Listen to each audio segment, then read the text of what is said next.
यह घटना 2018 की है, जब मैं, अजय, एक छोटे से शहर में ओला कैब चलाया करता था।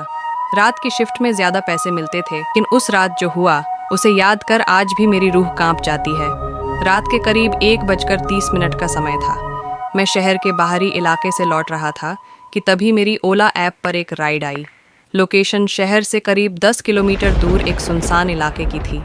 मैंने हिचकिचाते हुए राइड एक्सेप्ट कर ली। जब मैं उस लोकेशन पर पहुंचा तो वहां चारों तरफ घना अंधेरा था। कोई स्ट्रीट लाइट नहीं जल रही थी। वहां एक पतली सड़क के किनारे एक महिला खड़ी थी। उसने सफ़ेद साड़ी पहन रखी थी और उसके लंबे बाल चेहरे पर गिर रहे थे। वो धीरे धीरे मेरी गाड़ी की ओर बढ़ी और बिना कुछ बोले पिछली सीट पर बैठ गई। मैंने पूछा, मैडम, कहाँ जाना है?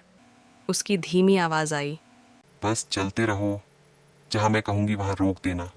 उसकी आवाज़ सुनकर मेरे रोंगटे खड़े हो गए, लेकिन मैंने खुद को संभाला और गाड़ी आगे बढ़ा दी। पूरे रास्ते वो एकदम चुप बैठी रही। मुझे सिर्फ गाड़ी की पिछली सीट पर उसके कपड़ों की सरसराहट सुनाई दे रही थी। करीब 15 मिनट बाद उसने कहा, बस यहीं रोक दो। मैंने चारों ओर देखा। वहाँ कोई घर नहीं था, सिर्फ घना जंगल था। मैंने पीछे मुड़कर देखा तो वो सीट पर नहीं थी। मेरा दिल ज़ोर ज़ोर से धड़कने लगा। मैंने घबराकर शीशे से बाहर झांका। वो कुछ दूर एक पेड़ के पास खड़ी थी और मेरी ओर देख रही थी। उसकी आंखें अजीब तरह से चमक रही थीं। डर के मारे मैंने गाड़ी स्टार्ट की और तेज़ी से वहाँ से निकलने लगा। जैसे ही मैंने रियर व्यू मिरर में देखा, वो महिला गाड़ी के पीछे दौड़ती नजर आई। लेकिन ये कैसे हो सकता था? गाड़ी की स्पीड 80 के पार थी और वो लगभग हवा में तैरती हुई पीछे आ रही थी। मैंने पूरी ताकत से एक्सीलेटर दबाया और सीधे शहर की ओर भागा। करीब 5 मिनट बाद जब मैंने दोबारा मिरर में देखा तो वहाँ कोई नहीं था।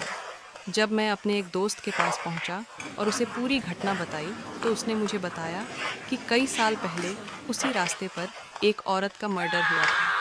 कहते हैं वो आज भी उसी जगह पर मदद के लिए लोगों को रोकने की कोशिश करती है, लेकिन जो भी उसकी गाड़ी रोकता है वो फिर कभी नहीं लौटता।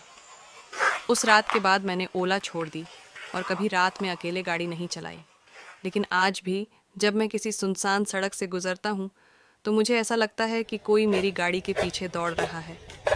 क्या आप ऐसी जगह पर अकेले जाने की हिम्मत करेंगे?